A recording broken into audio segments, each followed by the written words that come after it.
Hey everybody, it's Jess DaMassa with What's the Future Health. We are talking to the who's who of health technology and healthcare innovation. And oh baby, today we are taking a step into the digital nursery of the future. And we are talking to the CEO and co-founder of Workman, Owlet Baby Care. So Kurt, pleasure to have you here with us. Company is going public via a SPAC any minute now, well, in a couple weeks maybe, but congratulations.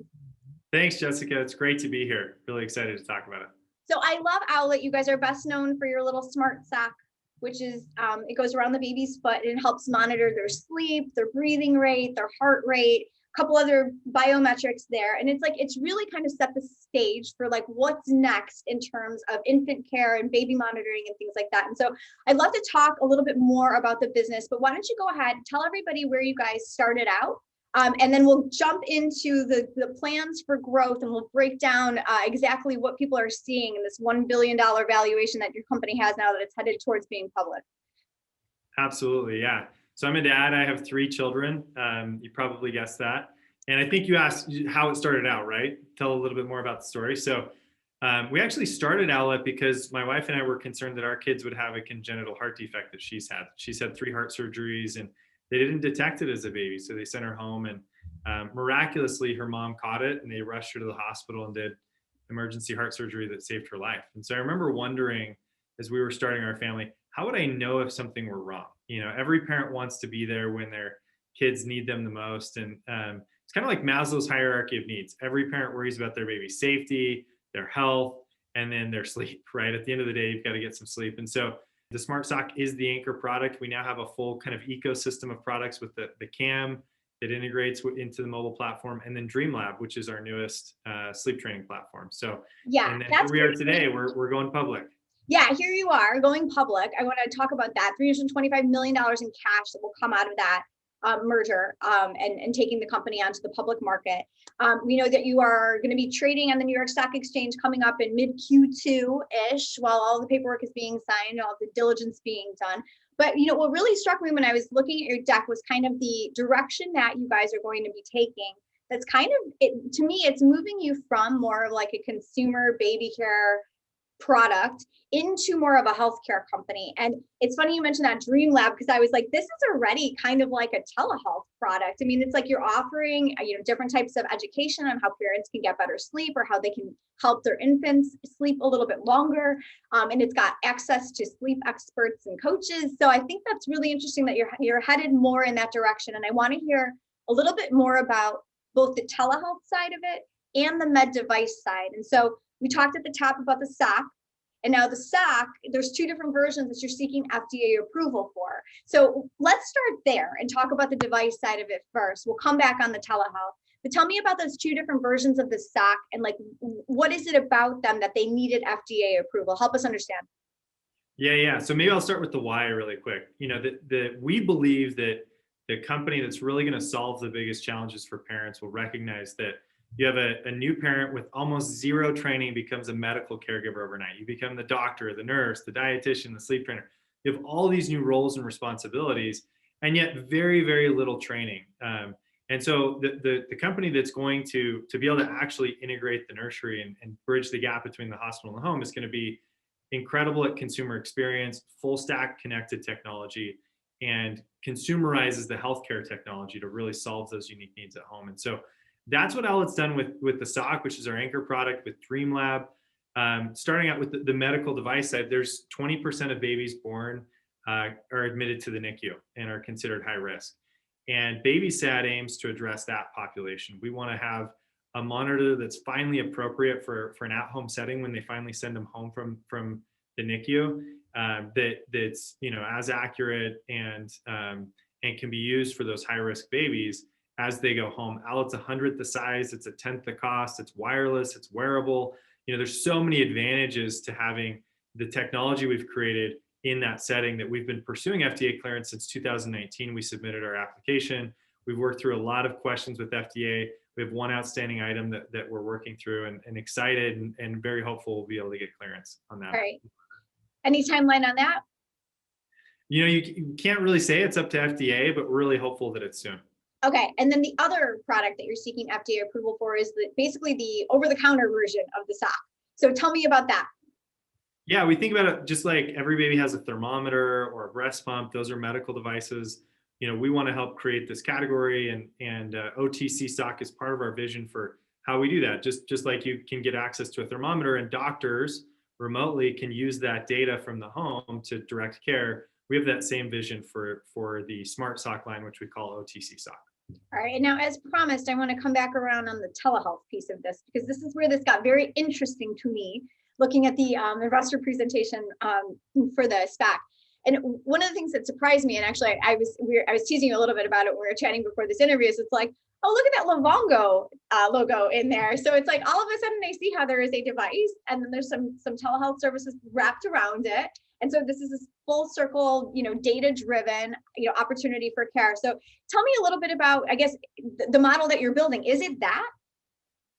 Yeah, I mean, when you look at these incredible full stack ecosystems like Livongo for patient monitoring or Peloton for at-home fitness, they solve problems end to end. It's a connected ecosystem. That's what Owlet is for parenting. So we very much see that in pregnancy and infancy and toddler years. Healthcare utilization is really high. There's 92 million healthcare visits in the first few years alone. And a lot of those visits are just in case visits. I mean, I don't go into the doctor if I have a fever, right? But if my child has a fever and it gets over 103, I'm not going to risk it. So I take them in. Yeah. And so there's really high healthcare utilization, and there's very little tools in the home. So Owlet wants to combine those two worlds. We're sitting in a unique position. Parents engage with our app 8 times per day. We have the largest data set of infant health that's ever been collected. We just published with Cleveland Clinic a massive study. I think it's one of the largest studies ever done on cardiac issues with children. And they kind of used Owlet's data set to understand what the bell curve looks like at home, like what's normal. And that's the future we want to bring to the nursery, is data-driven telehealth at home that allows parents and physicians to close the loop at home. And we're working towards that. We think that's a big next step. And we are in a unique position to be able to know when baby might be getting sick. Parents are engaging with the app, and we can make that connection right in the mobile platform and help improve the efficiency and the costs and the outcomes. Talk a little bit more about this side of it, about the clinical outcome side of things, and as much as you can, because one of the things that struck me, and I took this note on the deck as well, it was just the fact that you felt like the sock could become a critical tool for pediatrics. And I've had others on the show who have talked a lot about how there has been a lack of innovation in pediatrics, just because, I mean, the population is, from pre-birth all the way to 18, right? I mean, like, Peds covers a big window of life. There's a lot of things that can happen there, and there just has been a really a lack of kind of innovation in taking care of that population. So, I mean, say a little bit about how you feel the SAC can really become that critical tool, and in particular, for which part of life? Because now the other thing too is, I read, we're going from conception to kindergarten here. So tell me, I guess, the shorter term vision and then the longer term vision as you guys scale. Yeah, absolutely. So, and to that point, across the board in parenting, technology is just 10 years behind. Like if you look at any sort of sector inside of parenting, it's 10 years behind other markets. And so I think parents suffer from the lack of innovation, the lack of consolidation. Specifically how Owlet, the SOC becomes a critical tool for pediatrics. One, the biggest thing I think that we've done is we've actually made this hospital technology that traditionally has only been available in ICUs consumer friendly on a small baby who's wiggling and kicking and doesn't know that they have a monitor on there. It's not like an adult. Pulse oximetry was designed for adults in the ICU, and Owlet's done an incredible job of consumerizing that, making it parent friendly. Our net promoter scores are, in the high 70s, 80s, which is up there with the very top products and brands on earth. And we've done that with a very difficult technology to start with. But that information that we're getting from that data, we believe can be predictive. I mean, we've seen what Apple's done with the Apple Watch, being able to detect AFib, and they've got a lot of other things that they're working on. Owlet, again, with Cleveland Clinic, we just published they just published a big study showing that SVT, which is that but for children, is actually a lot more common than we thought. And Owlet has a data set that I think can be very predictive in some of the biggest issues around SVT. We obviously we need to do the work and show this, and we're working on that with our clinical partners. But SVT, RSV, fever, some of the biggest issues, we believe our data set can be really predictive and can help close the loop at home. How does this become reimbursable? So the BabySat actually will be able to piggyback on existing reimbursement codes. Okay. So for babies who are high risk, if we can get that clearance, then insurance companies will actually reimburse for babies who are prescribed a pulse oximeter, and Owlet will be able to be used in that situation. And we talked about all of the advantages.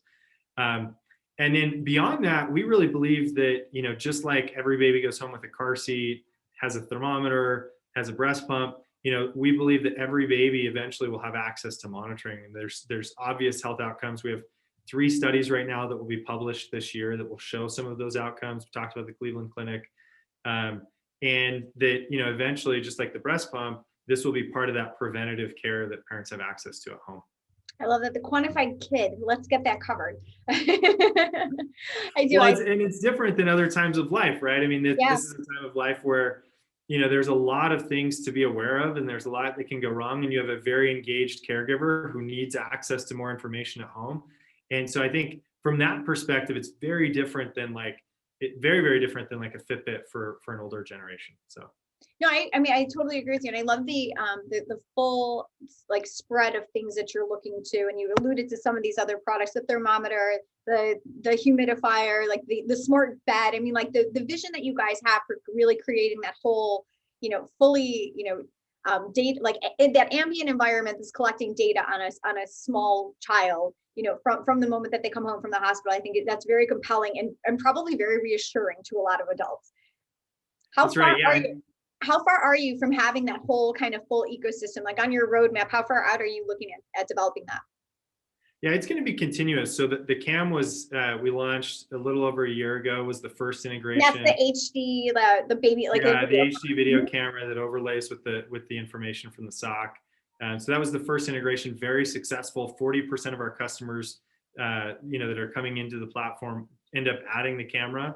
And we know, we did a big study, 77% of the parents who are in our ecosystem want more products like that. But the sock as the anchor, I think, really is in an interesting position because parents use it 10 to 12 hours per day. They rely on it to collect information about baby sleep and health, unlike any other product in the nursery, and it sits upstream in the data collection. So we actually know, when baby wakes up and when they're going to sleep. And so we can use that information to automate certain things like turning on the light and sound machine or, rocking the bed before baby starts to wake up. So a lot of innovation that can be driven between products, and that creates a real moat and also a real advantage for parents to have it all under one roof. If you go to Best Buy today and you look at their connected nursery section, nothing actually connects. There is no connected nursery. And so I think Owlet having the data, the customer relationship, the brand, some of these first integrations with the CAM and with DreamLab, I think we're going to see that come together and it will be one consolidated platform like we see in other industries. Yeah, not healthcare, because that's another gripe. No matter where you are in healthcare, say nothing connects. Nothing connects. How do we make it connect? There's an entire industry of things that are helping try to connect the things that should be connecting. You had mentioned in there, some of like how disparate like the different types of solutions or the different types of monitors are, and how nothing does connect. So, who do you guys see yourselves competing with moving forward? I mean, like you're going to be very well capitalized. I mean, you've got some designs on integrating a full-on telehealth platform. You're bringing in different FDA-approved medical device versions of your core product. I mean, you're marching down a road here. So, who do you see as your biggest competitors? Yeah, when we look at it at the market, I think there's kind of 3 primary areas we think about competition. One is, kind of the legacy parenting brands that do a great job in their areas, but they're more focused on some of the consumables and lotions. You've got some toy manufacturers, and some of them have tried to introduce wearables or technology in the space, and they've pulled it off the market because it hasn't been successful. And so, we generally think about those companies that don't have the technology DNA to come in and bring this together. There's the big tech brands that are very focused on adult. They're not focused on baby. And then you've got some startups in the category that I think Owlet is just really far ahead in terms of growth and brand and technology. And so that's kind of how we think about competition. I think Owlet stands really alone in terms of having consumerized this kind of technology and giving access to parents to this kind of information. I want to ask you if I can, Kurt, and ahead in the nursery, the ecosystem too. I think really far in that suite of products that integrate and software. We're moving really fast, and we've already started to integrate the pieces. So I think I love that. Well, yeah, and you see that with your pregnancy band. I mean, like that's really cool. I saw that on your website in beta mode. This is like that whole from conception, right? So explain to me how, I guess, where that's at and how that kind of fits into this mix as well. Because I feel like, to your point of what you just said, it's about building this whole ecosystem, and this is like demonstrable proof that you guys are working on that ecosystem and what that looks like. Yeah, absolutely. So like this period of time from conception to kindergarten, I think is the most interesting of life, right? Because you go from being a single cell to walking in like 20 months, and then from walking to talking in another 20 months. So there's this whole, I guess not talking back at your parents is probably a better way to say it. Making unreasonable demands for. Yeah, that's right. Yeah. So there's so much change, and it's an area that's hyper fragmented. And so we think a lot about anchors and ecosystems, right? So like we've done with the sock, and we're building out CAM and sleep and all of that around the nursery. Pregnancy is another area where there's just been a lack of information. Today, doctors tell moms to go sit in a dark room and count kicks for 2 hours, and then write that down and trend that over time. And if you notice a decrease in fetal movements, then come in. That's the best we have. And Owlet believes that technology can play a really big role in each one of these phases to give more information to parents, aggregate that data set, close the loop at home, and really empower parents to care for their children. We believe that parents really are the quarterback of their child's care. So the pregnancy band does that in pregnancy. It tracks, information about mom's heart rate, sleep position, tracks information about baby, fetal heart rate, fetal movement, fetal activity. And so it brings all that information together and makes it available to parents at home. All right, I want to ask about the business real quick. I was headed there, and then you have not derailed me. I'm headed over. No, thanks for asking. No, absolutely. I think it's fascinating. And I do think that, especially in this country with the problems that we still have with maternal health care, I mean, anything that can help, I mean, clearly we need it. So kudos on that. But on the business, I want to ask about what's going on and why you decided to go public at a time like this right now. So it's interesting to me when I was doing the background research on Owlet, you've raised 48 million, which is like, to me, I'm like, there is a lot of way to go here. So what made you guys decide to go the SPAC IPO route? And, I guess maybe, I don't know if this had anything to do with it, but saw you had, 50% growth in your revenue this year. Like, what happened all of a sudden where it was like, boom, revenue, like 50% higher this year over the previous year? And you know what? Let's just skip a funding round and go IPO. Like, what is the decision making behind that? Yeah, I mean, I think you said it. So Owlet's raised 48 million to date. We've got about 20 on the balance sheet. So, we've really only deployed $28 million in capital. We hit profitability in the back half of 2020, had a really great growth year. Most of that was driven through organic. We launched a new version of the Smart Sock, but really we're just seeing really strong growth in some of their core areas. We added the CAM, we added Dream Lab, we've kind of built out the ecosystem. And so we were planning on going kind of the traditional IPO route. We felt like, this category needs a technology leader, and Owlet's clearly the leader in the connected nursery ecosystem. And so we want to take the company public. We want to attract the talent and the investors and the capital to do that. We were planning on doing a pre-IPO round, and we met Sandbridge, which is our SPAC partner. Mm-hmm. And we realized that we actually kind of got the best of both worlds. We got a value-add partner joining the board. I mean, Sandbridge, they're experts in brands, taking companies international, which are two of our growth levers. On top of that, we got kind of a long-term outlook on the deal. All of the shareholders are locked up for 18 months. Nobody's selling in the deal. There's a 50% earnout on the sponsor shares. So we have this long-term alignment with our partners and the capital to really invest in the business. And so all of that kind of came together, and we said, that's a great opportunity for Owlet. Let's go for it. We have an amazing core business. We're going to take in 10 times as much funding as what we've deployed to date. So we know that there's a lot of opportunity to consolidate this space, to connect, disconnected, disjointed pieces of this parenting journey. And I think Owlet has the data and the brand to do it. So that's kind of why we decided to go for it, and we're really excited about it. So yeah, I bet. I mean, congratulations on it. I mean, I think that this is like, it's been interesting to somebody like myself who's watched these different companies make different decisions about their fundraising and how they're going to scale. And so it's just, I had to ask why now? Yeah, I think Owlet's unique in that, we have strong financial discipline. We're not spending to acquire customers. Our cost per acquisition is extremely low. The number one predictor of whether or not you're an Owlet customer is if you know somebody else who's an Owlet customer. There's really strong organic growth, highly profitable gross margins. So it's all I think Owlet is in a really unique category in terms of the SPAC world. So. All right. Well, Kurt, we're going to leave it there, I think, because I feel like there's nothing more positive that we can say beyond that. So we'll leave it there.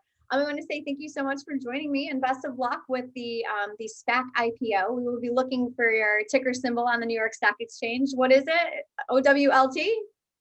That's right. Yeah. Owlet without the E. All right, there you go. Very easy to remember. I love it. All right, Kurt Workman, the co-founder and CEO of Owlet Baby Care. Thank you so much for joining me here today.